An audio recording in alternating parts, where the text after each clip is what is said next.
Friday night, 9 p.m. sharp. You know what time it is. NarcoCop and Timmy T hitting you with that Lambo energy. He's Mike by name, but the streets call NarcoCop. Used to bust dealers, now he's busting long shots. Retired badge, now he's bad with the bets. Octagon fiend, cashing slips, no regrets. Friday night fights, Seki poured on ice. Lambo Plays podcast, breaking down the price. Got parlays, KO, subs in round 3. Split decision magic, cash it like a G. Lambo Plays, it's a wild parade. Long shots flying, getting that paid. Tim with impressions, Narco's got the locks. Whisper bet of the week, gonna shock your socks. Lambo Plays, the odds go cray. Spin that wheel, it's a betting ballet. KO's a B, round 2 or 3. Hit that split, cashing big LFG. Tim Troiano, lotion in hand. Tennis coach by day, fight fan of the land. Watching WMMA, yeah, you know the drill. Playing with himself, just joking, but still. Impressions fly, Katona in the house. Roses Jr. squeaking, Tim's loud like a mouse. Cornholio vibes, he's stealing the show. Narcos like bruh, but they still go toe to toe. Round 2 chaos, round 3 gold. Split decisions, bets unfold. Side case sipping, parlays lit. Lambo energy, never quit. Lambo Plays, it's a wild parade. Long shots flying, getting that paid. Tim with impressions, Narco's got the locks. Whisper bet of the week, gonna shock your socks. Lambo Plays, the odds go cray. Spin that wheel, it's a betting ballet. KOSOB, round 2 or 3. Hit that split, cashing big LFG. NarcoCop, Timmy T, Friday nights, a Lambo Plays podcast. Where long shots live large, and splits hit harder. We out. We out. We out.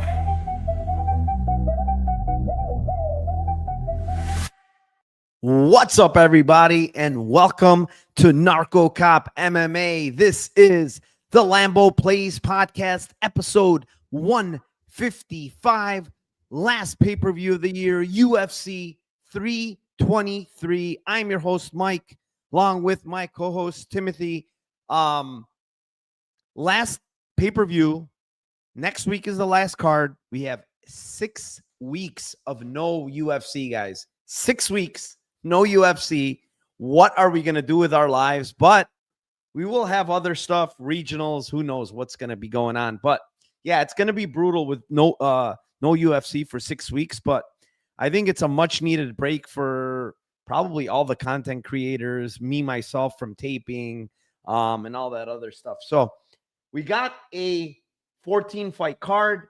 We have a very, very, very good, last pay-per-view card ever, I guess. I don't want to say ever because you never know when they renew contracts and stuff. But for the near future, it's going to be the last pay-per-view because they're moving over to Paramount. So it's an incredible card, man. Top to bottom, really, really good matchups.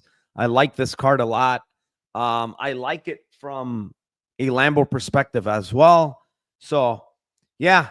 Happy holidays to everybody. I do want to say that. Thank you for all the support. And Tim, UFC 323, last pay-per-view. ESPN is out the door. I'm so glad that I'm done with ESPN. I canceled my membership. They've just been brutal. Yeah, they're terrible. The streaming service is absolutely like the pits. So yeah, it'd be interesting to see how Paramount does, and I don't think they can be worse. I hope to God they aren't worse than ESPN. Yeah. All right, let me go over to my chat. We do have 14 fights to go through, so it's a lot of stuff. First off, Elijah, let's effing go. Sharp boy, yes, 6 weeks without the UFC is brutal. Buster J, Merry Christmas and good luck to you as well. Kyle says, let's get that money tomorrow. Let's go. Mushroom, 20 hours, 54 minutes, 19.362 seconds. The guy's gotten it down. Next week, it's got to be 4 decimals, the decimal to the 4. So you got to go 4 off the decimal next week. Benino says, bet you Narco's on then decision. We'll talk about that. Mike Oakley, hello, everyone. William Robbins here. I just got done building a raft made entirely out of plastic cutlery. All right. Eric Will, appreciate you. Clever nature, Mr. Robbins. Okay. Last card of the year. Not last card of the year. We got next week as well, Joel. So it's definitely not the last card of the year. Timothy Johnson, what's up, my friend? Great. Gabriel Huber, let's F and go. Joseph says, let's go. What the world happened to the McKinney Duncan line? I wanted to play McKinney sub round 1 all week, but couldn't get there. We will talk about that. Vinny Diaz, what up, Narco? Need to whisper bets this week. Don't say them too loud. DO7, gentlemen, 2 cards left on the year. Let's finish strong and leave the books in a state of devastation before Christmas. Secret says, let's F and go. The lotion is back. Yeah, Tim was very upset a couple of weeks ago. No women fights. He was very, very mad. He called me just really pissed off. He didn't want to do the show. I'm like, what's going on? He's like, man, there's no women fights.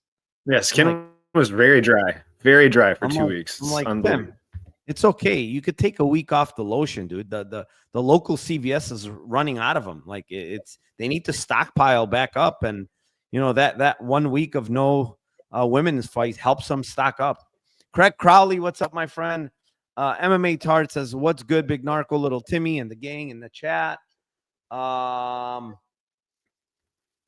Dixon, what's up, my friend? Do we all have cucumber melon lotion ready to root? Oh my God. We got to stop talking about these lotions and stuff. Dirty Lead says, let's go. Saffron says 4.5. Wahoo card. 5 is the max. I don't get this one. 4.5. Wahoo. Card 5 is the max. Like 5 is the max, and this is a 4.5.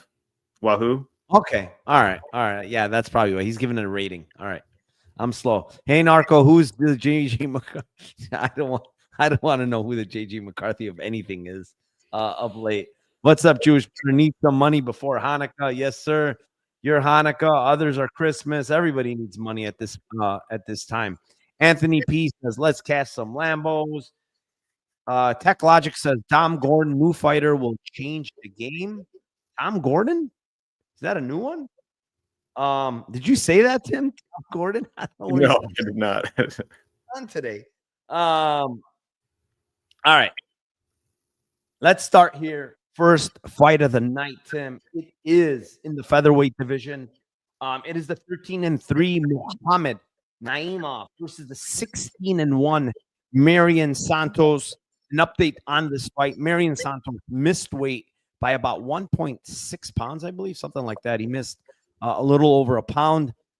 He was visibly upset on the scales. Almost like he was shocked that he missed. He looked over and he's like wanted the curtain, but they weren't going to give it to him because it was so hot, so much more.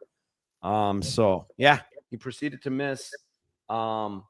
He was one of the last ones on the scale, so I don't know why he was so damn surprised. But anyways, he missed the weight. Is this the second time he's missed, this guy? No, it's the first time. First time he's missed, but yeah, Tim, you can kick us off here. What do you like on this fight, first fight of the night?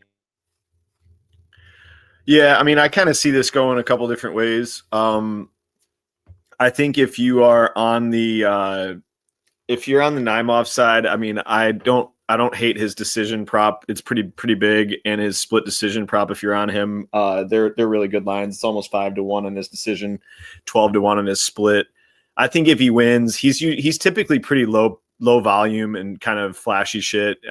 He could probably maybe get some takedowns in this fight. I don't think he's getting like a lot of control time. I think if he wins, it's a close decision on his side. On the Santos side, I'm going to end up going. I think I'm going to go with the Santos by KO and Santos KO late. Naimov hasn't been KO'd, but he's been hurt in a lot of fights. And he does. I just think Santos is just better striker in general. And he's just a sniper. So I'm gonna go with Santos KO at plus 370. KO2 is plus 1300. KO3 is plus 1700. I like the KO just in general on the Santos side. I think he could nuke him. All right. The current line, actually, I did want to say it. It's minus 235 on Marion Santos. The comeback is plus 200 on Naimov. Line has been coming down a little bit here. I mean, it peaked at minus 280. And it's come down about 45 cents. Yeah.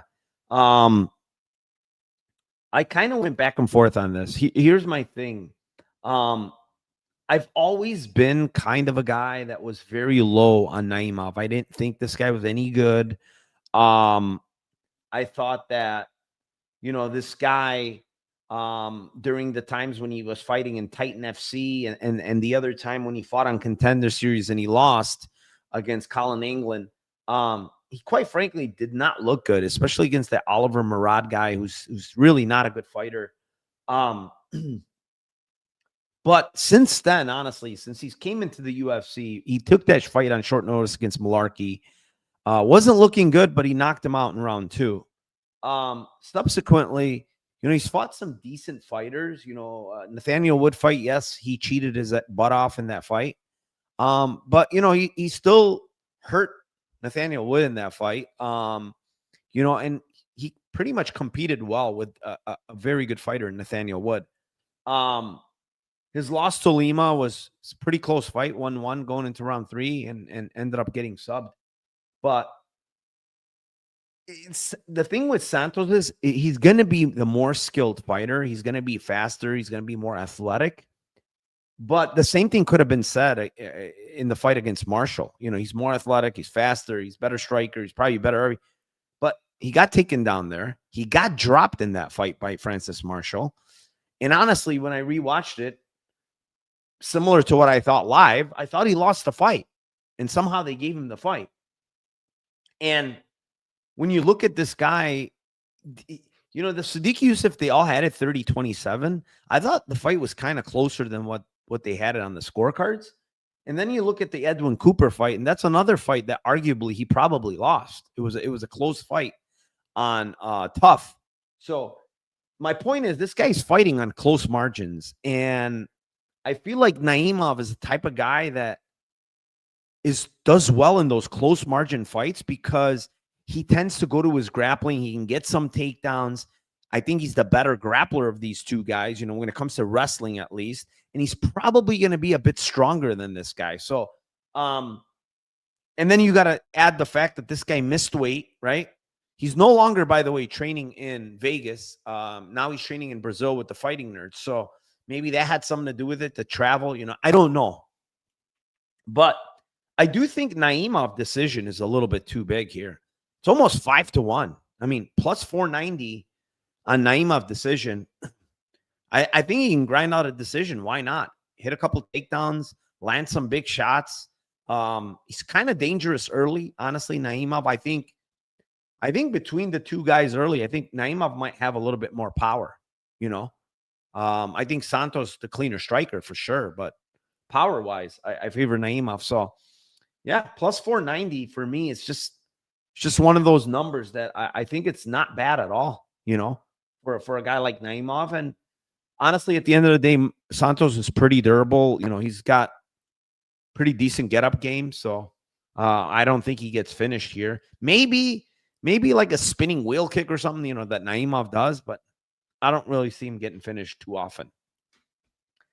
Let's move on. Fight number 2. It is in the middleweight division. It is the 8-0-1 Mansour Abdul-Malik versus the 12-5 Antonio Trocoli. And I can kick this one off here. I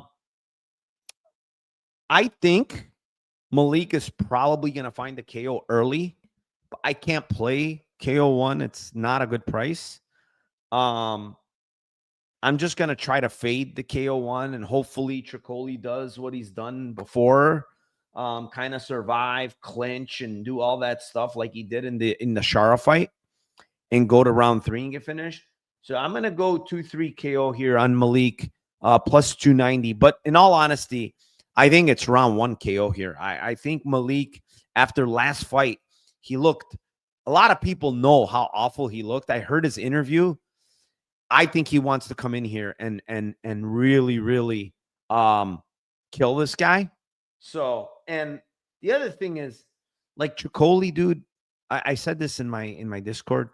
I looked at his IG, and he's been grinding poker tournaments. He's part of a poker team in Brazil, Team Brazil, from GG Poker. And dude, like, and one of his posts I posted in Discord, he's literally saying, I can't wait to make improvements in 2026 to my poker game. I'm going to get a lot better, blah, blah, blah. He's not talking anything MMA, put it that way, right? I don't think this guy, I think this guy is playing out his contract. I think this might be his last one. I don't know. But they're feeding Malik pretty easy matchup, honestly. I mean, this guy is long, yes, but he's not very talented. And I think Malik should be able to just do whatever he wants here.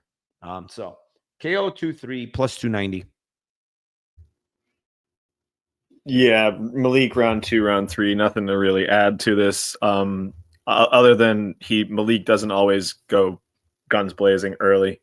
So like I just think that he's you would think that he would have been able to finish some of the bums that he's fought like early, and he's kind of like taking his time against some of these guys. So yeah, round 2, round 3 for me for Malik. All right. Let's see what we got in chat here. What is this? Townsville. Oh.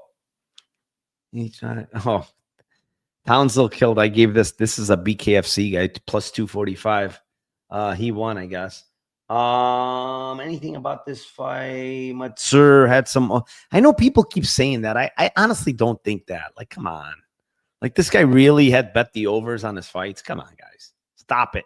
Everything is about betting now, narratives. It's like, I don't think so. It's just that he was being cautious, bro, after getting hurt in his fight with that spinning back fist in his first fight. I think he was cautious with Brundage because Brundage is dangerous in the first round. Like, let's be honest. He's dangerous. He's swinging for the fences. So I think he was being cautious more than anything. But yeah, it was a terrible fight. Don't get me wrong. Moving on, fight number 3. It is in the light heavyweight division. It is the 14-3 Ibo Aslan versus the 6-0 Iwo Baraniewski. And current price, Iwo minus 190. And the comeback on Ibo is plus 165. I can't mess this up. It's Ibu and Iwu. Oh, Tim, you can maybe fuck this one up. It's Ibo or Iwo. Yeah, I mean, I think honestly, if Aslan, Baraniewski, and Arslan, all those guys don't fight each other just for confusion's sake, we have to get all those guys to fight like a round robin tournament. Arslan against Aslan is a must. Like that. Yeah. That's just written in stone. But go ahead. Yes. Yeah. I mean, this fight's extremely volatile in my opinion. Iwo Baraniewski is like, he seems to be more of a grappler than a striker, even though he got a KO over the greatest boxer of all time, Muhammad Ali, in his last fight. Muhammad's not a boxer, not a striker, and he just he didn't even really hit him with a really good shot, and he just went down and died.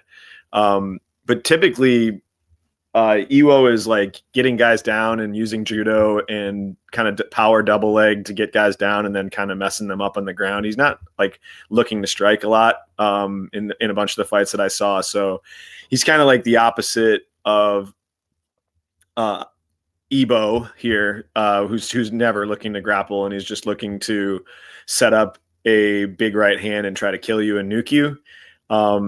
Extremely low volume from Ibo. His power does go into the later rounds. He does have round 2 and round 3 knockouts. He can be grappled, cashing Kudalaba sub at a big number when he'd never gone for subs was classic. That was just super, super fucking easy. He just didn't have anything off of his back and pretty much was insta sub on the first attempt. And I kind of think that that's what happens here.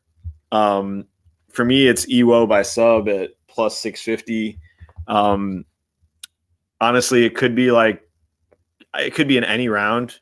The sub 2, sub 3 lines are pretty crazy. Wait, what did you get? What's the sub you got now? Plus 650, I saw. Where?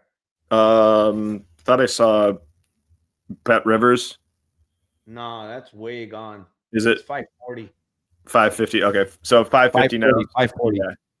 So plus 550 on Ewo sub for me would be the way to go. I think it can happen in any round. I think it happens whenever he decides to take the fight down to the ground shortly thereafter. So yeah, I like Ewo sub. If you want to sprinkle on any other rounds, I think they're pretty juicy as well.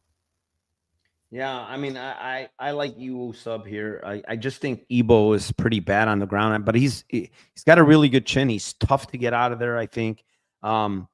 Baraniewski does have power on the feet. I don't think his striking is all that awful, but he's a judo black belt. He's a brown belt in jiu-jitsu. He wants to get the fight to the ground. He has good ground and pound. I just feel like Aslan, maybe he eats some ground and pound, but he's going to give up that position, in my opinion, for Baraniewski to get like a arm triangle or maybe even he jumps up for an arm bar or something if he's in full mount or something. So his sub is plus 540, but I will say, I have to say this on the other side, Baraniewski has never been out of round one in his professional career. He's gone no more than basically 4 minutes is the most he's ever been in his professional career. And, honestly, watching one of his fights where he got finished in 2021, where he lays in guard and he gets punched and he gets knocked, and it was a knockout, but I think it was more about exhaustion. He was just so tired. He couldn't even pick up his head. He was just death gassed. And my thing is, if he's grappling heavy and he's trying to get takedowns and he's working on top and he's doing all this and he can't get Aslan out of there, I've seen Aslan come back and finish people later. And that's why my second point is Ibu or Aslan KO 2-3 at 700. I think it's a very, very good play, honestly. Even though I like the submission on the one side, his KO 2-3 is good, guys. It is good because this guy has shown me that he gasses very bad in an amateur fight. And in his professional career, he's never been to the second round. That tells me right there. Like Aslan, at least, if you watch that fight against when he destroys Trocoli in round 3, it's a high-paced fight, bro. Trocoli is making it a freaking mess in that fight. Trying to get takedowns, there's knockdowns, there's all kinds of shit in that fight. And then he finds the finish in round 3. And so, he did the same thing against Valentin in the regionals. Robert Valentin, it was a tough, gritty fight, and he finished Valentin in round 3. So I could see the same thing here, honestly. KO 2-3. It's pretty damn live. So however, I will say that I like the Baraniewski sub. I think this is the thing I'm going to tell you guys. I think the books have the KO and the submission flip-flopped for Baraniewski. I think 540 on sub and only plus 120, 130 on KO is absolutely wrong, in my opinion. They're just looking at, he's knocked out 4 guys in a row, probably going to knock out Aslan. That's what they're saying. So I disagree with it. I think it's sub or KO on the other side, a little bit later maybe. Let's move on. Fight number 4. It is in the lightweight division. It is the 24-13 Edson of Barboza versus the 14-9 once retired Jalen Turner. I didn't know which way, how I wanted to play this prop.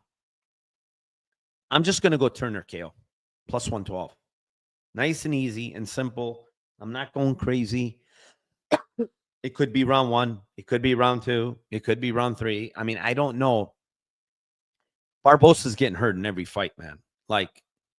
He is to the point where he definitely has CTE. He's getting hurt in every single fight. He got dropped against the grappler guy, I believe. What's his name? Jesus. Didn't he get dropped by Mitchell? Bryce Mitchell. We dropped him, didn't he? Yeah, Bryce Mitchell dropped him. It's just Bryce Mitchell dropping him. Giga Chikadze put an absolute fucking homicide on this guy, you know? And then you see the fight against Murphy. I mean, it's a brutal beatdown, bro.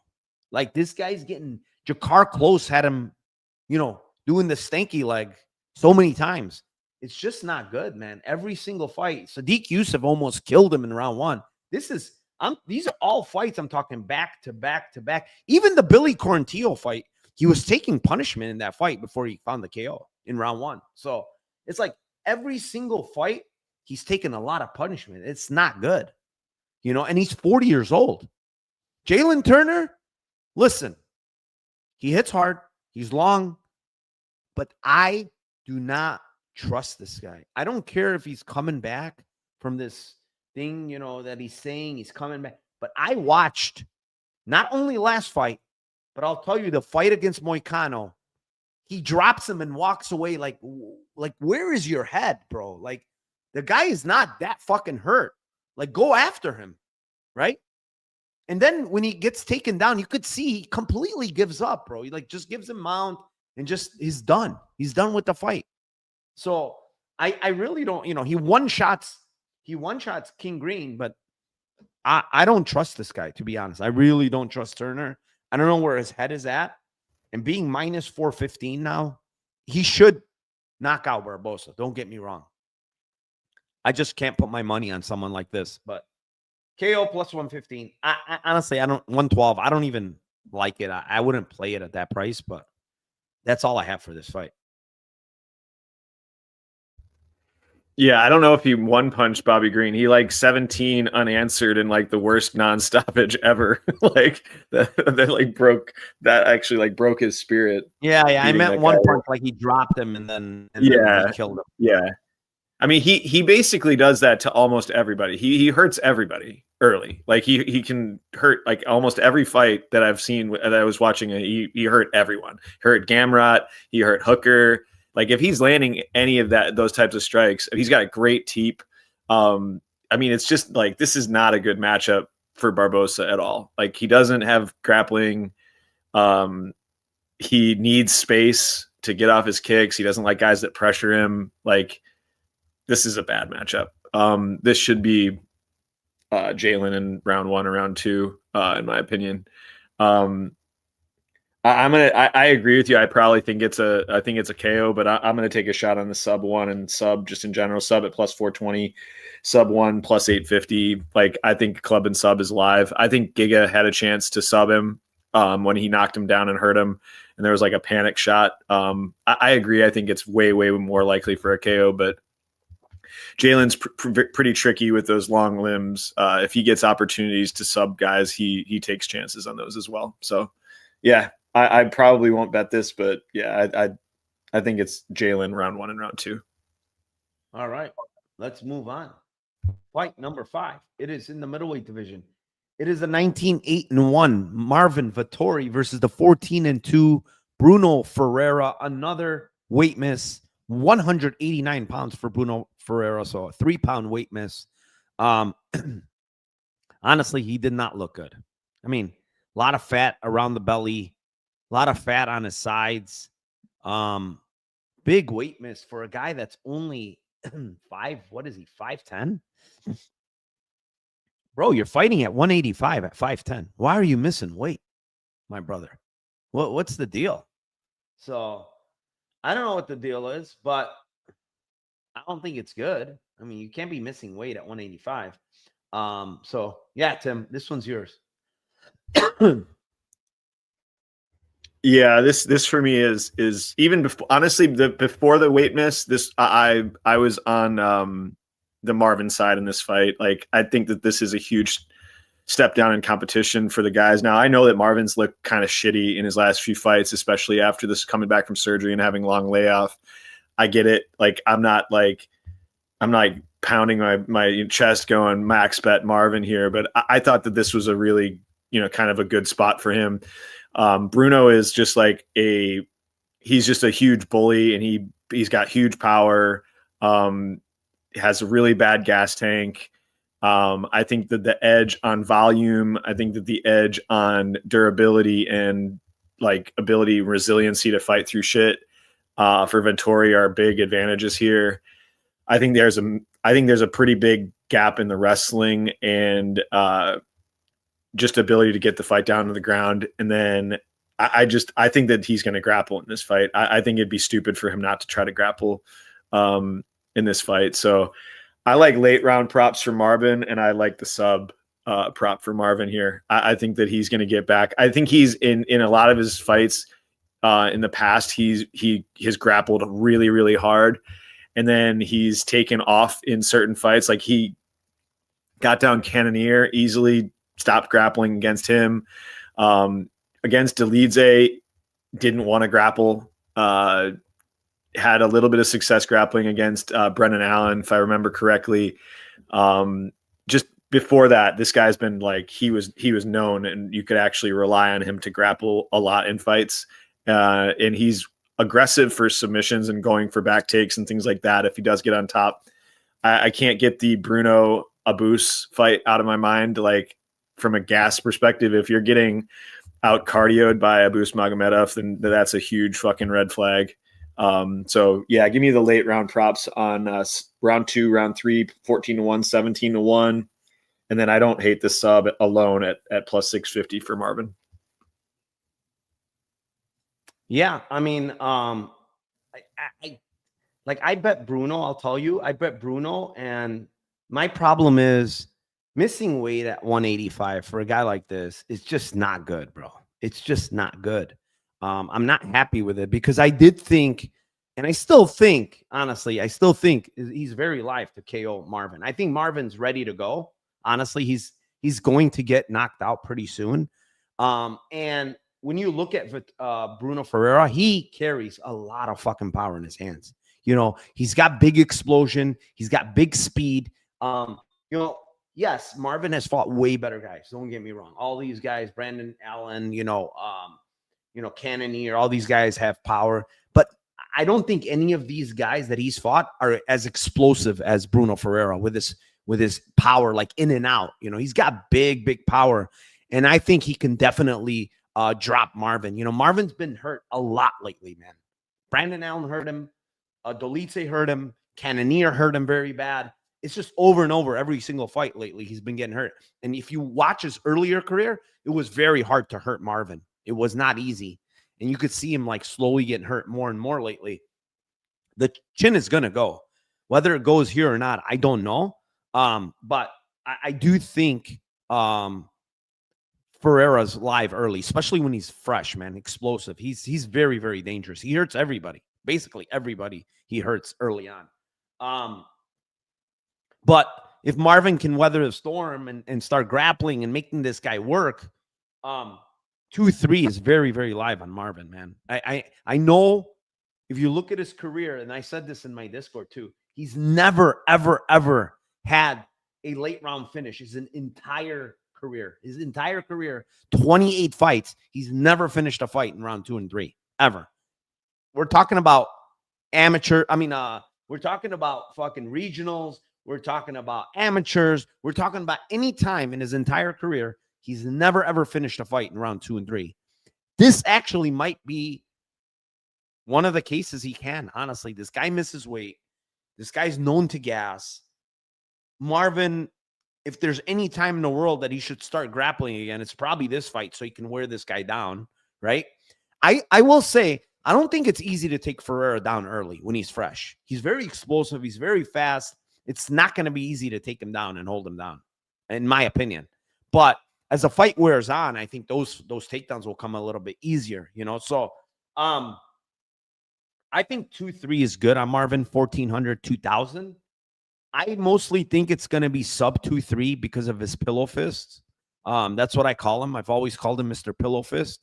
Sub 2-3 is 1,200 alone. So that's really good. I just feel like he could drown this guy if he can get out of round 1, not take a lot of damage. He could definitely drown Ferreira, which is scary because I did play Ferreira at plus 105 for one unit, but that was before the stupid weight miss. And And now I'm like rethinking, like, damn, is this guy hurt? Why did he miss by so damn much? It's not even close. He didn't even come close, so it is what it is. But I do think Marvin can finish him late, or Ferreira finishing him early, to be honest. I could see Ferreira knocking him out early. Moving on, fight number 6. It is in the lightweight division. It is the 17-4 Fares Ziam versus the 11-1-1 Nazim Sadykhov. And I will kick this one off. This is actually a great fight. Great fight. One guy that wants to come forward, doesn't mind getting hit, doesn't mind getting punched in the face to land his shots. That's Nazim. While the other guy wants to be more technical. He wants to stay on the outside. He wants to land his jab and circle and do the right things. And, I do think Fares Ziam has really, really improved, man. Overall, his grappling has looked a lot better, man. A lot better in his grappling. He's looked sharp everywhere, to be honest. His striking has looked good. He's managing distance well. He's still only 28, remember. And he's very, very big for the division, dude. I don't know if anybody saw the face-offs, but holy fuck, did he look way bigger than... Nazim looked tiny compared to this guy, bro. Even physique-wise, man. Like, Ziam looks in tip-top shape, man. Looks really, really good. And I was surprised, honestly. I didn't think he was going to be that much bigger than Nazim. And honestly, he probably has 4 or 5 inches on him. That's how I saw it at. And he's much thicker and bigger. So I think this is going to be a problem for Nazim, in my opinion. I think, hot take here, I think Fares Ziam can land takedowns here. I think Fares Ziam can get the back here, honestly. I'm taking a shot, Tim. Fares Ziam by submission, plus 1,600 here. I think he's the better grappler of the two, honestly. I think he is the better grappler, and I'm getting a big price tag, bigger price tag on a sub prop here against a guy, Nazim, who's super durable, hard to knock out. He's been hurt, but he's hard to knock out. But let's see how his submission defense is. I know he got out of McKinney's back take, but McKinney also gasses. So let me take that plus 1,600 with the bigger guy, and I think the better, honestly, grappler here. Man, I like that. That's a hot take. I like that. I thought my hot take was going to be different. My hot take is a smaller number, so I'm not as greasy as you on this one. I think Ziam can knock him out, honestly. Like I think he's not been a guy in the UFC that's been like crazy knockouts, obviously for Vola, but that was a shot that would probably knock out a lot of guys. That was a nice sequence. But in his earlier like regional tape and pre-UFC, guys that like fight like Nazim, like he was knocking out a lot of these guys. Now they're a lot lower level and they're not as durable, but like his aggression against those guys is like way, way, way higher than what he normally does in the UFC. I just don't think that he's going to have a chance to like just run around the cage and jab in this situation. I might be wrong, but like, and then the Nicholas Mata fight versus Nazim, like, first of all, that was a fucking awesome fight. Like I could watch that fight every day. Like that was an amazing fight. There were so many opportunities for a finish in that fight for Mata. Like he had him hurt and he had him like shelling up on the cage like 5 different times in different moments. Like, and body shots and uppercuts and he just kept going straight on the outside and like winging hooks at him. And I just feel like more of a sniper that's more precise, like Ziam in this fight, can connect in that, or maybe even just attack the body and like then get him out in the body. So I'm going to take a shot on Ferris by KO at plus 700. I think he can knock him out. Yeah. I mean, we've seen him. I mean, he's been hurt, he's been hurt multiple times. So yeah, versus Slava, he got hurt. He was getting fucked on by Bonfim, and then Bonfim just kind of quit. Honestly, the last fight, it should have been stopped. I don't understand how that fight's not stopped. I really don't. I rewatched it. There was probably like, I don't know, 35 unanswered punches against the cage while he shells. Like, what the fuck? Totally. How many does he need? But He was covering up, I guess, and kind of like moving. Maybe that's probably why. But all right. I want to blind McKinney. We didn't even get to that fight. We'll get to that fight in a bit, a locker room. I'll talk about that. I'll answer that question. Let's move on. Fight number 7. It is in the flyweight division. It is the 14-2 Macy Barber versus the 19-5 Carini Silva. It just happened to be your fight. I don't even know how, but it is. Go ahead. Yes. Let's get the lotion out, boys. Time. I think this is a good fight. I think this is a good matchup. I've backed Silva. I think we both had Silva a bunch in her earlier fights, and then I think we both also got off the train versus Araujo at the right time. I think that this fight is like really interesting early compared to late. Barber, for me, there's plenty of the health questions and all those different things, and like, where is she at? There's anybody that tells you that they know where she's at is full of shit. Like, there's no way to cap it. Like, we don't know if she's good or not. We don't know what happened in her last fight, if that's going to be connected to this one. There's just no way predictive data wise to like say confidently, oh, I know that this is going to affect this. She seems to look in better shape than in her last pre-fight, like weigh-ins and face-offs. She looks to be in better shape. She looks to be thinner. She looks to have better muscle tone, less face fat and shit like that. She just looks to be in better shape. The Silva side, for me, she's, very front-loaded, in my opinion. She's like 9 minutes to go, unless she's facing zero resistance when getting top time. She's got good kicks. Her boxing is not that great. Where Barber is more of a builder in fights. The problem for me with Barber in this fight early, at least, is she seems to be able to be taken down by pretty much everybody who attempts takedowns against her. And I think that, like, if you rated, I don't think the wrestling or takedowns from Silva are like elite, but I think they're better than like Chikagian and Lee and all these guys that are able to get takedowns on Barber early in fights. So I think it's dangerous early for Barber. I think that, she probably can get taken down early, but I feel like the jiu-jitsu, on like a Ribas is like comparable or better than Silva. I do think Silva is dangerous, but I feel like Silva's not being able to sub. She's not subbing everybody that she's fighting. She's not subbing Lipski. She's not fighting guys that are kind of bums on the ground that give up subs. And I feel like Ribas has like comparable to, I think, a little bit better offensive and defensive jiu-jitsu to like, if she was able to get the positions that she was and the takedowns that she was on Barber and not finish, that I think that Barber can stay safe. And then I feel like as this fight starts to get to like middle of round 2 and round 3, I think that if she's not getting takedowns, we've seen her tire out. We've still seen Silva tire out and pull guard and shit like that in her last fight versus Barboza. If she does that against Barber, she's going to get like massacred on the ground. So I ended up, I was thinking like early sub potential for Silva, but I ended up jumping off of that. I don't like it after I watched a couple of the fights from her and a couple of fights for Barber staying safe. I like Barber late. I think Barber round 2, 1,100, Barber round 3, 1,600 aren't bad. And my whisper bet might be the sub 2, sub 3, 45-1, 65-1. I do think a sub is actually possible because of the way that Silva goes out a lot of times. She gives up subs when she starts to get tired. Like, she gives up positions. She might give her back up after she starts getting elbowed into oblivion. And I think that's when a rear naked choke could be there for Barber. I like the round 2 late, round 3 late props, but more to cover both bases. But I think those are good whisper bets on sub 2, sub 3.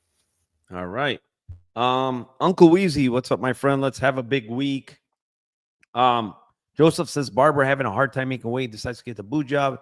Doesn't seem dedicated. Yeah, I don't know. MMA Lockroom says, I spoke to Silva's wife an hour ago. She said she will look to start fast. she felt she was too patient last 2 fights. Wow. I think that's probably bad if he doesn't get a finish, because I think she will gas. Because if she didn't start fast last couple of fights, and last fight, she was really, really tired in round 3. And against what's her name, she would look very, very tired as well in round 3. Araujo, that's not a good sign. And honestly, Araujo's known to be tired in round 3 herself. So this is quite the opposite with Barber. If she's like healthy and nothing's wrong with her, her cardio is usually really, really good, and she comes on in fights. So I could see Karine Silva honestly submit her. I said this. I said that I think she could submit her, even off her back, because I've seen Barber in the fight against who was it? Grasso, in the Grasso fight off bottom. She had her in a deep triangle and an armbar in that fight. And I don't think Grasso's jiu-jitsu is as good as Silva's off her back. So I think there is a potential that she can get a submission off her back against Barber. But I'm also with you on the 2-3. It's just one of these fights that when I see a big gap in cardio, I like to attack late round props on the person that has the better cardio. And I think Barber definitely has the better cardio of these two girls. I will say that, Silva's with the fighting nerds, probably going to be improving a little bit more. She does have power in her hands. She's got good jiu-jitsu. Her main problem is just that cardio, man. She slows down a lot in fights. So we're going to see what happens. 2-3, 1,300, 1,800. I think that's how I'm going here on Maycee Barber. Shout out to my buddy Wiz. He says, shout out to my brothers Tim and Narco, sharpest in the game. Who else do we have here? Silva, sketchy, Brazilian shaking me, Barber, and fake. I won't say it. Dravi, hot take. Barber will F her up. Yeah, I don't know if that's a hot take. She's a -200 now, isn't she? What's the price right now? Because I think she got steamed bad. Yeah, -205 now on Maycee Barber. So she's been getting, her line's been getting nuked. So yeah, I mean, she could fuck her up late. I think if it's anything, it's not early. If she's not fucking her up early, I think it's definitely could happen late. This girl's cardio is sketchy. I mean, it is what it is. Every fight that extends, she doesn't look great. She does not look great. Wheezy says he loves the fight doesn't go here at 170. Wow. 170 fight doesn't go for Uncle Wheezy. Grasso has good BJJ, to be honest, but I did bet Marini because I thought it was an inkling of Barber not being in it. She will give up. Yeah, I mean, that's the other thing. No one knows, man, what's going on with Barber. I put a big article on her, what she said, and the doctors don't even listen. Here's the thing, Tim.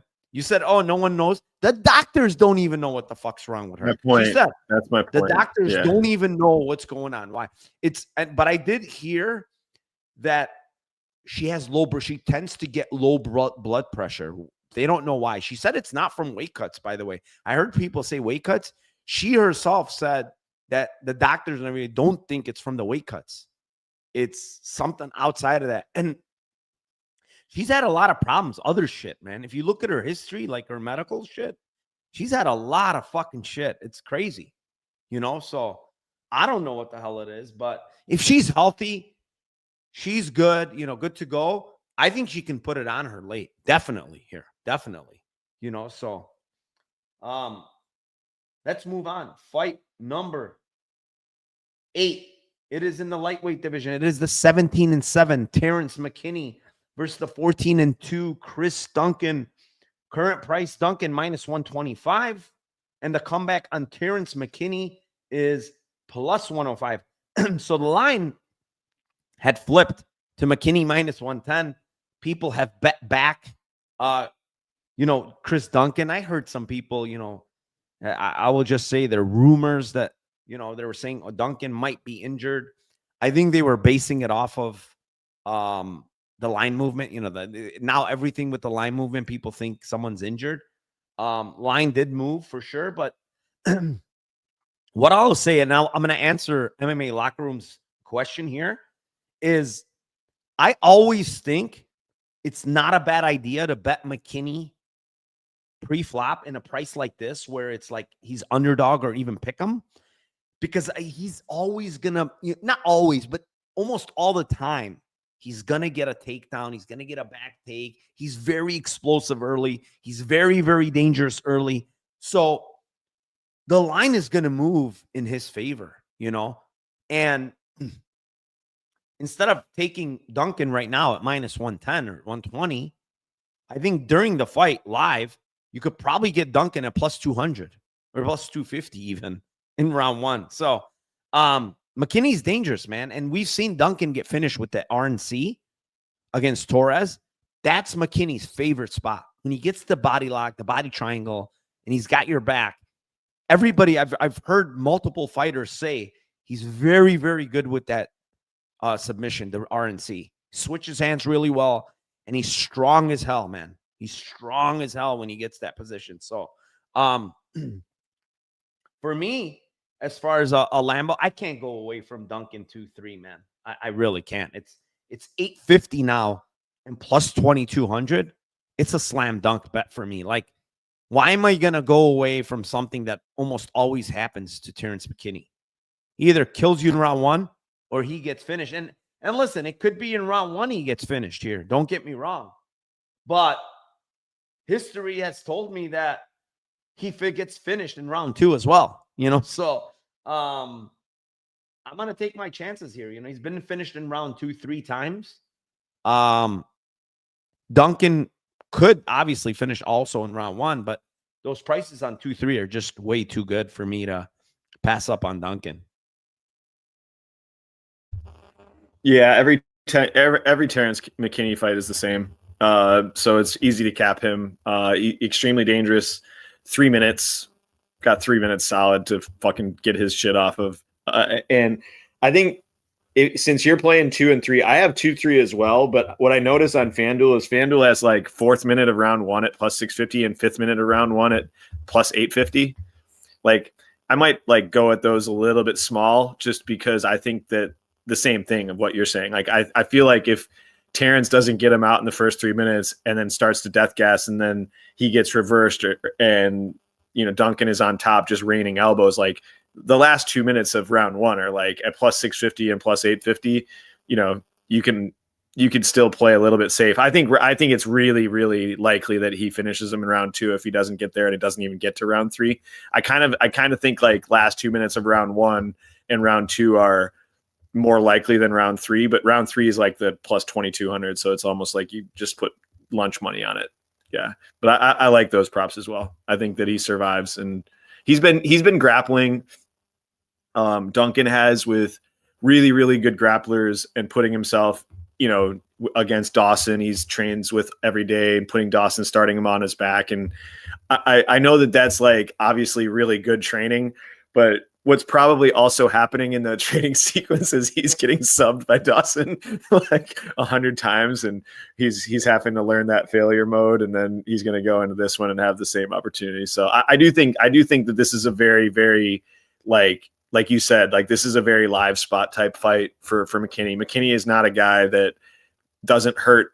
Pretty much he hurts everybody early in these fights. Like almost every single guy that he fights early, either hurts him at the feet or gets a takedown, and then you're like clenching your butt cheeks until he dies. So yeah, I think it's a very good fight. All right, let's move on. Fight number 9. It is also in the lightweight division. It is the aforementioned 23-2-1 Grant Dawson versus the 16-3 Manuel Torres. Another great fight, Tim. You got this one. Yeah, give me Dawson round 2, round 3 here. I am scared that if he gets him down, he could sub him in round 1. I don't think a KO happens in round 1. I think a KO is more likely to happen in round 2 and round 3, just getting positions and, shitting on him basically. I am concerned that I am concerned that he could get nuked in round 1. There's no doubt. We've seen this before. He's gotten hurt in fights. Torres is legitimately like, he's full rabies mode in round 1, going for guys and going for the kill.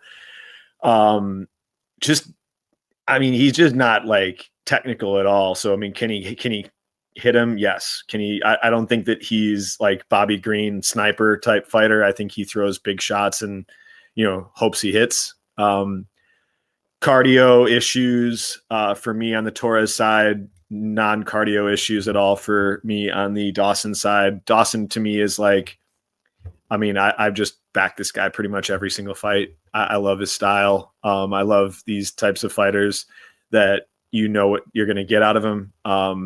The Pat Sabatini types that these guys, if they get their game going, they're going to look fucking minus 1,000 in every fight that they get their game going. So, elite, one of the best on top, one of the best top games in MMA. So give me that all day long. Dawson round 2 plus 470, Dawson round 3 plus 800. Hope he gets it. Hope Torres can survive around. Yeah, I'm right there with you. 2-3. I'm hoping. Torres KO1 is definitely live. I see Joel saying it. Yeah, it's definitely live. I think that's how he wins, right? I think I don't know. I would have to say that's like 85% of his win equity. Easy. Is KO1. So that's how he wins. And if it's plus 600, I think it's good. Just how he wins, So but yeah, I think Dawson is gonna make him work, get takedowns. Best grappler he's faced, and he's gonna show it. He's gonna show the levels and the grappling, in my opinion. A lot of people are scared of this fight because of the Brady fight. Brady Morales, kind of similar matchup. But this is completely different, dude. This is different. Like Morales, much better, cleaner striker, way more athletic, better wrestling. On and on and on. And so I don't think it's a similar matchup at all. But give me Dawson 2-3, 5-10, and 800. I know the lines are not great.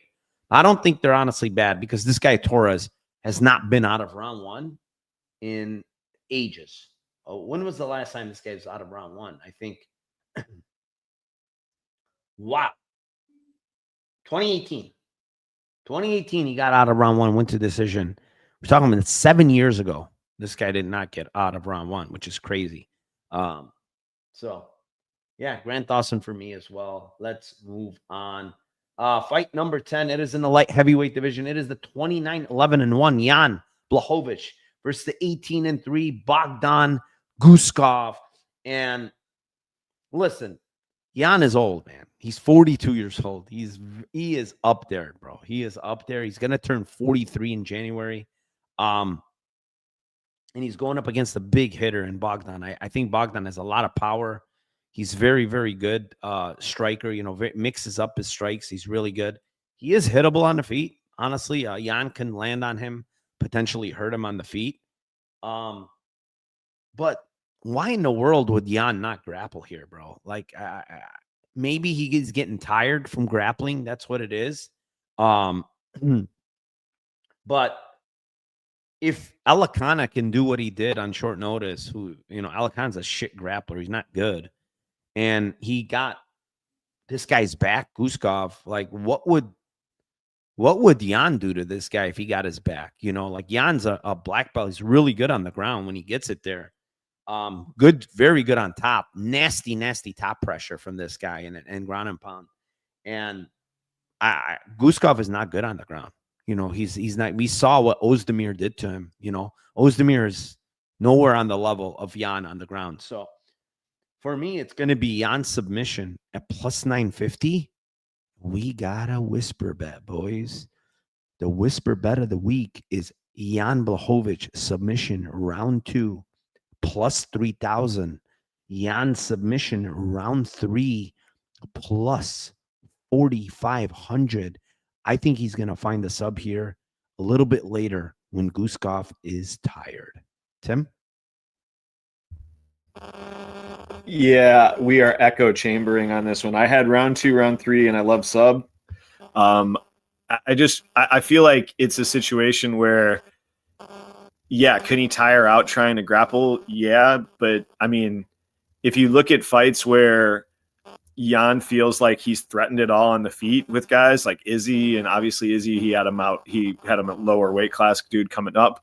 But he tries to grapple. Like he tried to grapple against Alex Pereira. Like he tries to grapple against these guys. Like he's not a dumb fighter. Like I just don't think that this is a situation where he's going to fight dumb. Like this is an obvious mark. If all he does is watch the tape in the Vulcan fight, be like, dude, was Demir sub this guy? Like that was that easy? Okay. I mean, like you said as well, Billy Alicana is not elite at all, really anything in MMA, and he made it look pretty easy in round 1 before death gassing.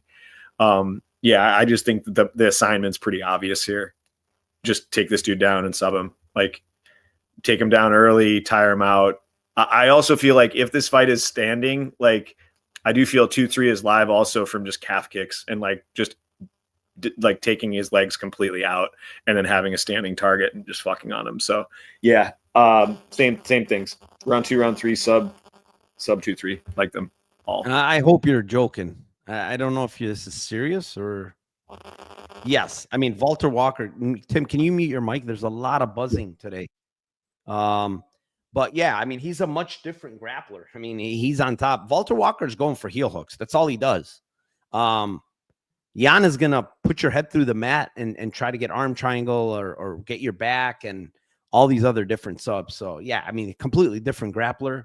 I don't think it matters at all that he's going against.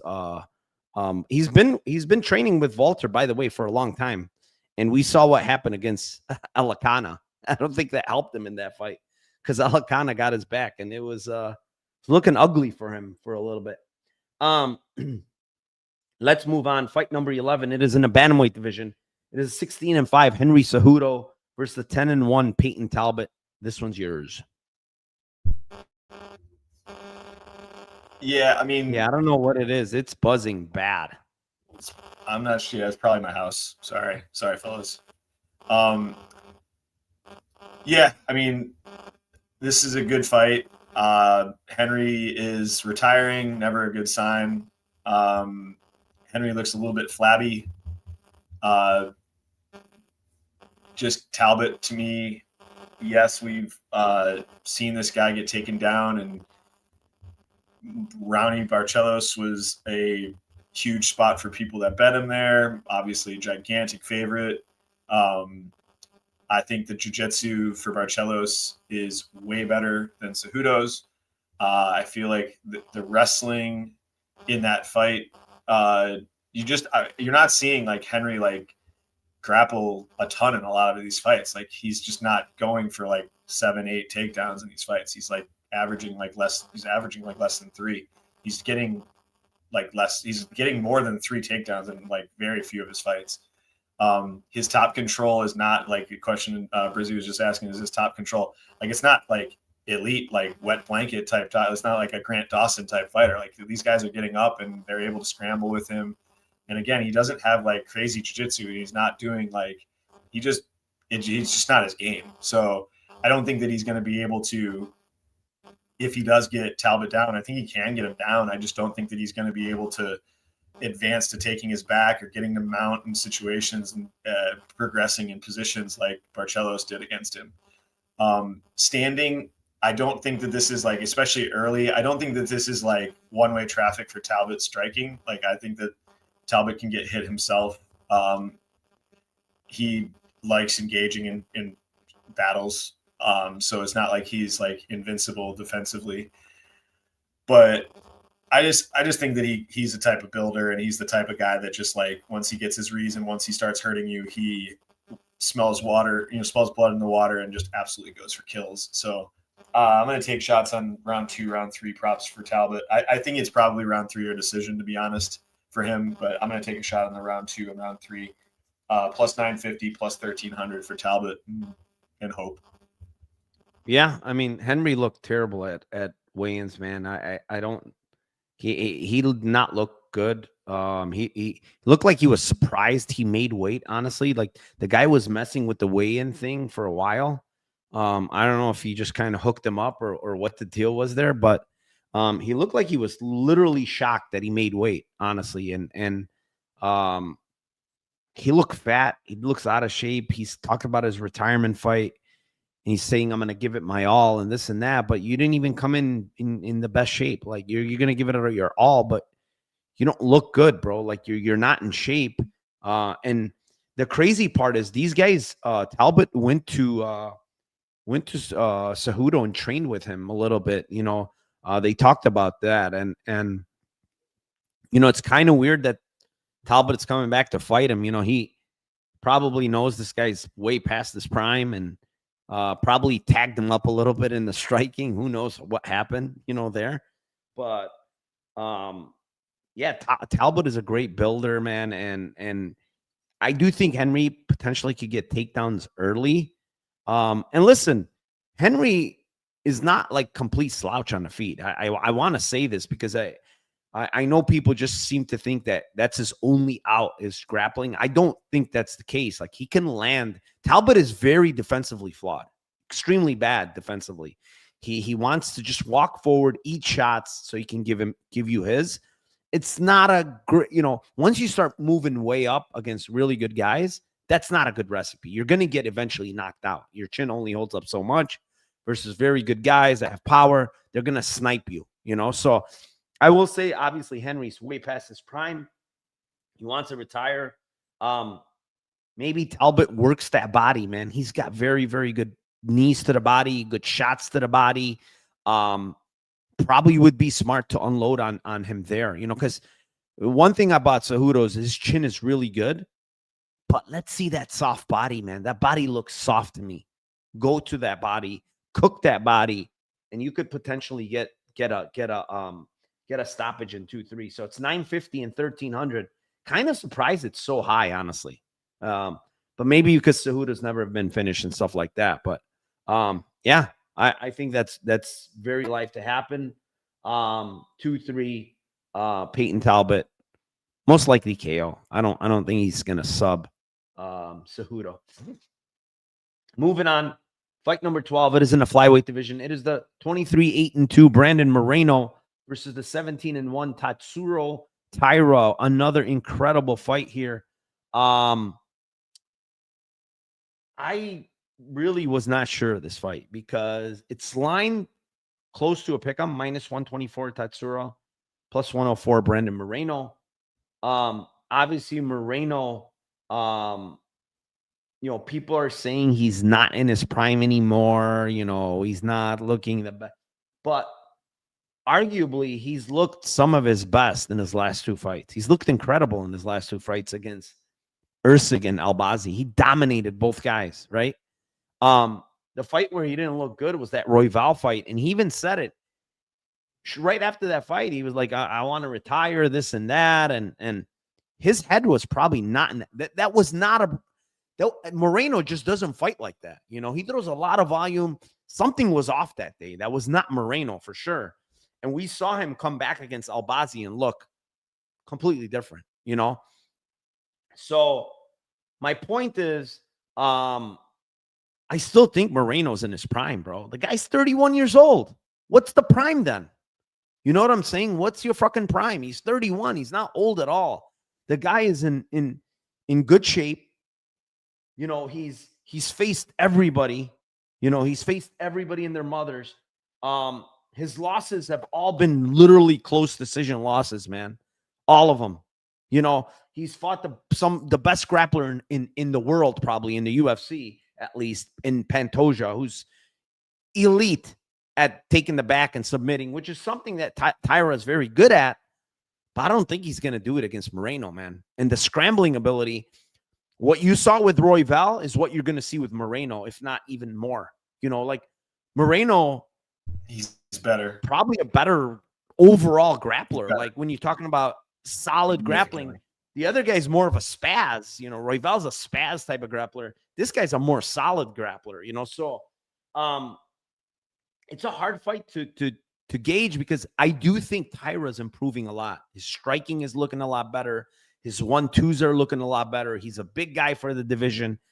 And he's young. Taira's what now? 26? 25. He is getting better and better and better every time he steps into that cage. I just think this is a monster step up for him, man.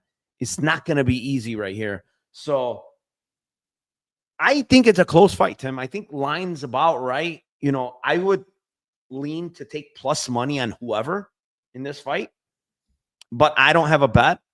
I'm going to just go split. It's a shitty line. It's plus 325. I just feel like this is a split waiting to happen, man. A lot of scrambles. The striking, I feel like it's going to be slightly on the Moreno side because I do think Taira's improving his striking. And the grappling is going to be close, man. It's going to be very, very close. It's going to depend on if Taira can get the back with the body triangle. But even in those positions, Moreno knows what the hell to do, bro. He might even get out of that, so plus 325 split. I really don't have anything on this fight. It's a close fight. I just want to enjoy it, and that's it. Yeah, I was gonna lean the split myself when I was looking at the lines, and then I saw it. I'm like, I'm not gonna bet that. Even though I do think that it is likely. And talking just like the grappling and the sequencing of the grappling, like Moreno can be taken down by a lot of different guys. He's been taken down by a lot of different guys. But I think like defensive wrestling for Moreno is a question. But I think like if he offensively wrestles in this fight, I think that Taira can be taken down as well. Like, I don't think that he's like a physical specimen at all. And like in his wrestling is like elite. Like his back take and his jiu-jitsu is elite, but he's not like an elite wrestler, and his takedowns aren't like great. So I feel like if Moreno wanted this fight on the ground and he wants to grapple and he wants to top time and get into these sequences and go on the ground with Taira, I think that he can take it to the ground if he wants, just as easily as Taira does. I think that either one of these guys could have success wrestling. Then when on the ground, I really feel like Taira has not been on the ground with anybody as good as Moreno on the ground, like at all. I don't think it's even really close. I think that Moreno is way better on the ground in scrambles and jiu-jitsu, offensive and defensive jiu-jitsu, than Royval and just everybody that Taira has fought. Taira has lost positions going for back. He's lost. He's been swept in the UFC.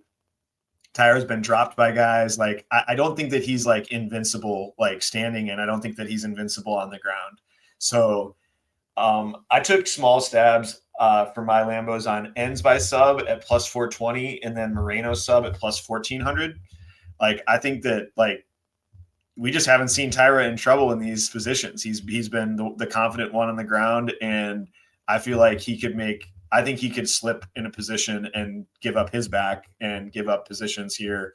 And it might be Moreno taking his back in a scramble. And we've seen Moreno just sub a ton of different really high level guys, Figgy included. So yeah, I like the ends by sub covering both bases at plus 420. I don't know why you would play just Taira sub at like plus 5, whatever it is, low fives. I would take the dollar off and get both sides on that, and then take a small stab at the 14-1. I will say that 3 rounds helps Taira. I think 5 rounds helps Moreno, but yeah, I agree completely. Let's move on. Fight number 13. It's the co-main event of the night, and it is for the flyweight championship. It is the champion, the 30-5 Alexander Pantoja versus the 15-2 Joshua Van. I will kick on that. This one's yours, Tim. You'll kick this one off. Go ahead. Amazing fight here. I don't think it's like incredibly binary. Everybody's, I think that on the ground, I think it's pretty, one-way traffic for Pantoja. On the feet, Van is like elite striker. Don't get me wrong. It's not that I think that Pantoja is like on the same level as him striking wise, but I think that Van has shown that he can get cracked and he can be hurt in fights. And I think Pantoja's got underrated power. So I wouldn't be shocked if Pantoja hurt him standing at all in this fight. Because this is a fight where if you're Van, you better be worrying about every single time that Pantoja gets into range that he's going to be shooting a takedown on you. So it's like strikers in that situation, when you're worried about the guy taking you down, it's easy to catch that overhand. It's easy to catch these big winging shots as you're worried, looking down to see if they're dropping the level or not.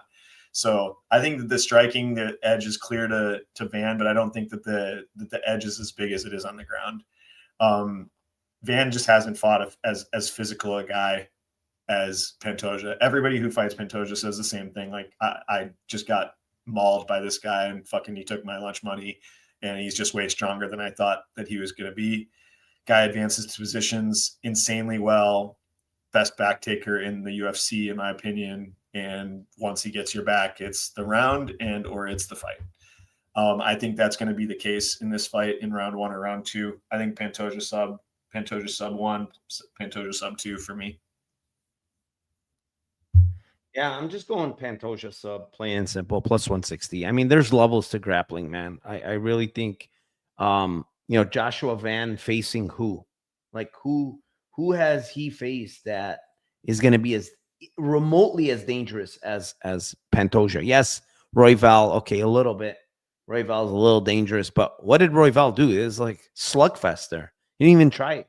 He didn't even attempt to try it and make that fight remotely close to a grappling match. It's like it was swinging punches the entire time. Did not even attempt a single takedown. So who cares about that fight?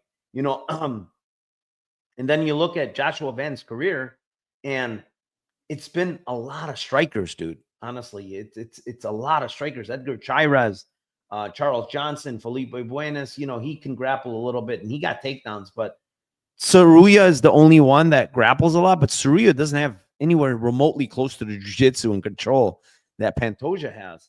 And Bruno Silva, I guess you can call him a sort of a grappler, but like the levels are just huge, man, huge. And listen, on the feet, maybe this is a hot take, maybe it's not. I don't know. I haven't heard it. I think Pantoja has more power than Joshua Van.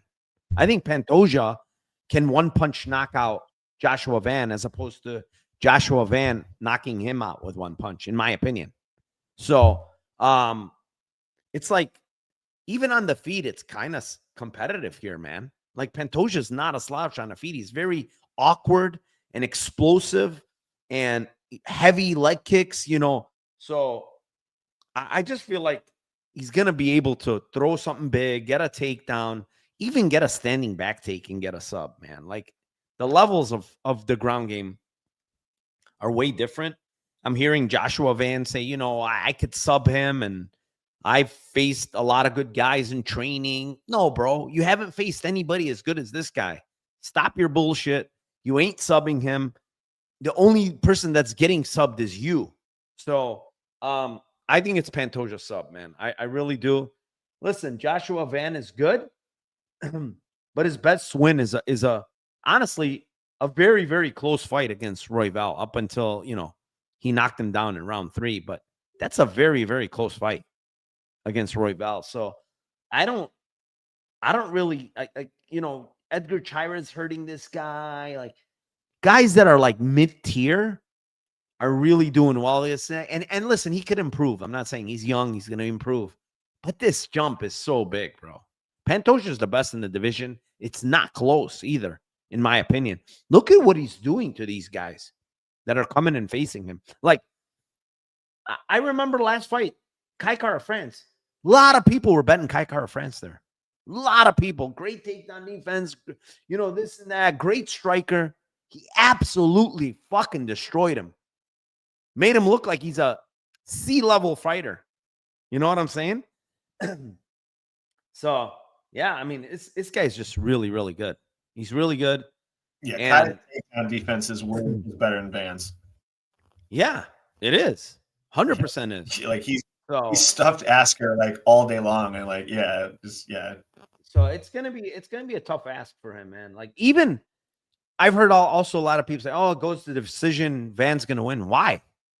Why is he gonna win? Pantoja can't get takedowns and hit him with big shots on a V and win the decision. Definitely can. But I do think that if he's landing a lot of takedowns, getting back, he's getting the sub on this guy. I will say. So plus 160 sub for me. And let's move on. Before we move on, main event, 409 live viewers. Please hit the like, subscribe to the channel. We really appreciate it. Thank you to everybody in chat. Appreciate all of you. I will say that if you don't have a Bet 105 account, there's a link down below that I left. Bet 105, they have 2 promos this week. You bet 300, you get a $50 free bet. You bet another 100, you get a $25 in blackjack play. And also, if you do sign up using my code, using my link below and a code of NarcoCop MMA, they give you some other bonus stuff. I think it's $50 for every 100 you deposit. So $100 deposit, you get 50. Bet 105. They have a lot of good lines, honestly. For MMA, they're getting regional stuff, so they're pretty good. And also, the link to my Discord is down below. There's going to be no UFC for 6 weeks, right? But we still are busy in there. We're still hammering BKFC. We're playing regionals. We're doing all of that. So there's no break for us in the Discord. There's just going to be a break from UFC. With that being said, Tim, main event of the night. It is in the bantamweight division. It is the 21-4 Merab Dvalishvili versus the 19-5 Peter Yan. I will kick this one off. I think Merab wins, plain and simple. I hear the injury stuff. I listen to all that stuff. Merab says also he was injured going in that fight. He broke his hand or whatever the hell. Everybody's injured going into fights now. Everybody's this and that. There's so many excuses. I just think Peter Yan has declined, bro. He's declined, and Merab has looked just better and better and better, dominating more and more some of the top-level fighters every fight. And we'll go back to the first fight. I do want to mention this. Peter Yan had already fought 5 or 6 times in the main event, 5-round fights as the champion. He's been there. He's done that, right? Merab comes in that fight. It's his first 5-round fight in his entire career. I think that's important too. If you want to talk about injury, this and that, how about that for being your first 5-round fight against a guy like Peter Yan's caliber, right? And completely dominating him, injured or not. He dominated him in that fight, man. And that version of Merab to me is way different than this version. This version is a lot better everywhere, man. He is just a better fighter. His cardio, even in that fight, when you go back and look at that fight, he was kind of getting tired in that fight, in that first fight. But you look at Merab now, and you never see him tired anymore. He's gotten the 5 rounds down to a science. A lot of people are saying, a lot of fights in 2025, 4th fight. But he spread them okay. January to June, that was a 6-month span. But then lately, he's been fighting, a couple of times in a row, but not really taking a ton of damage, bro. Did he take any damage in the Sean O'Malley one? Nothing. He didn't take any damage in that fight. He destroyed Sean O'Malley. I mean, maybe he took a little bit of damage against Sandhagen, but again, a fight that he dominated. I would say the Umar fight was the one where he took damage, when you talk about damage for this year. The other two, it's like he pretty much rolled both guys. So I think he wins here. I don't like any props. I think his decision, to be honest. If you play Peter Yan, I think his finish only is probably the best at plus 180, 190, whatever. And if Yan wins, Tim, it's split decision, in my opinion. It's 14-1. That's my Lambo. I don't think he wins. I'm going to preface it again by saying I don't think he wins. This is a Merab W for me. I'm not betting against the guy. But 14-1, Peter Yan by split. What do you got, Tim? Yeah, I had Yan split and just Yan money line just in general. I think that it's a Lambo in itself. It covers you every which way, but I do think that Yan, obviously the first fight, he's not been trending in the right direction since their first fight. He's looked worse. He's lost rounds to he got taken down by Figgy. I think he lost the first round to what was the dude with the dreads last fight? Who was his last fight? I forgot his name. Whose last fight? Jan's last fight.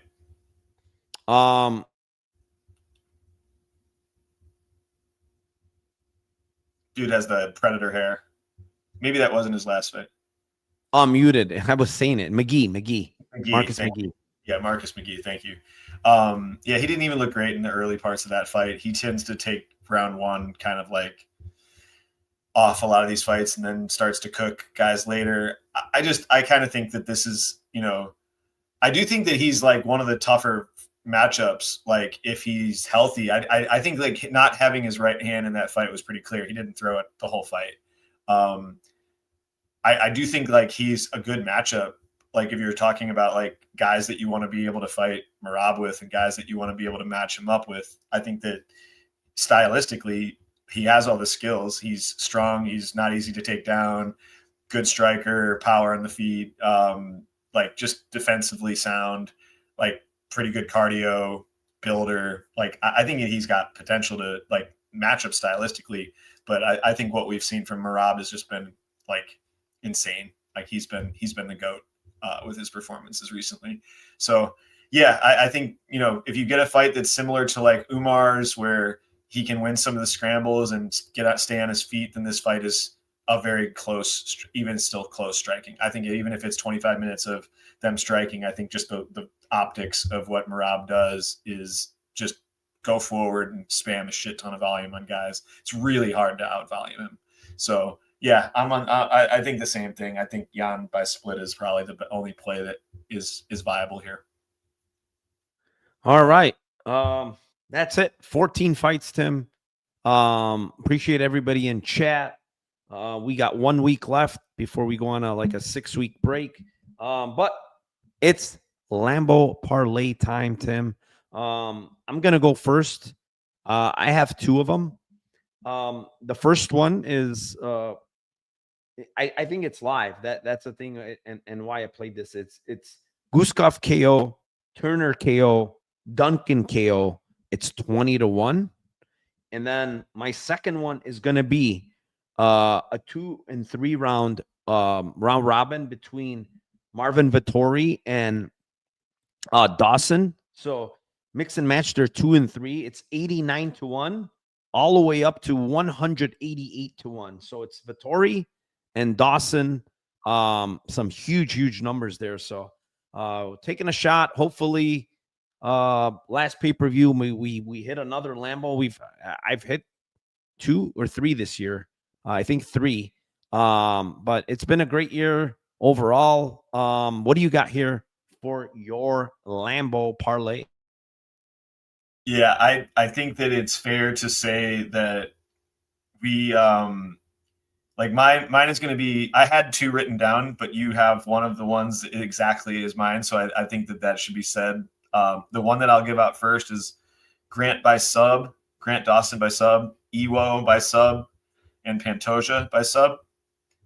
And then I also had the Grant and Marvin 2 3s. I think that's like elite. I think that those are both very, very good and insanely high lines. All right. 449 live viewers. Appreciate all of you. Again, link is down below for Bet 105. Link is down below for my Discord. Please sign up. If you're bored for these next 6 weeks or whatever after next week, we'll be hopping in there. We'll be trying to make money, and that's what we do. So, Tim, any parting words before we get out of here? No, sir. All right. Thank you very, very much to everybody. Appreciate all of you. Hit the like again. Subscribe to the channel if you haven't. Channel's growing, so I appreciate that. And let's cash those tickets for UFC 323.